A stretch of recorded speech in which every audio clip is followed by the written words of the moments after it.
The sheer number of people, of lawns and roadways will lead to increased flooding. We've had coastal erosion, we've had the islands slowly narrowing, we've had sea level rising. All of those things are influencing the hydrology of our system. So as we look forward, we need to consider things like how we develop, impervious surface, and take into consideration sea level rise, climate patterns, the amount of rain that we're receiving in the spring versus the fall, and how these storms might line up. Nags Head is committed to investing into its stormwater infrastructure, collecting a 1% property tax dedicated solely to stormwater management. This tax generates about $235,000 a year, which is about $40 a year on a $400,000 house. Making up the backbone of Nags Head's 55 miles of drainage infrastructure are 5 ocean outfalls maintained by the North Carolina Department of Transportation. The town works closely with the state on the operation and maintenance of these facilities. In addition to working with the Department of Transportation to alleviate issues, the town conducts drainage maintenance, primarily during the off-season. However, during extreme wet periods, the town reallocates staff to ensure that all the drainage ways are free of debris, open, and flowing. The town has been working steadily towards improving areas that have experienced varying levels of roadway flooding.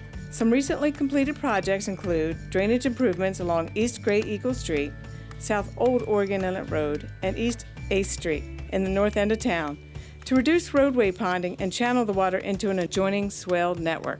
Several more projects are scheduled for fiscal year 2017-2018. To supplement dewatering efforts in extreme circumstances, the town has developed an emergency floodwater management plan, which the state is currently reviewing. On a more comprehensive level, Nags Head is working with an engineering firm to develop a 10-year master plan and capital improvement program. The first phase of the master plan, inventorying and mapping the stormwater infrastructure in the north end of town, has been completed and is available at nagsheadnc.gov. The town continues to identify other means of improving stormwater management, including investigating ways to improve town ordinances and identifying additional resource needs. In addition, the town is encouraging its property owners to use low-impact development solutions to manage stormwater at its source. It's really important to treat stormwater throughout the watershed. Infiltration basins on most residential properties, we'd call those rain gardens, and they're just small depressed areas, maybe a foot lower, that gather the rainwater and allow it to infiltrate slowly.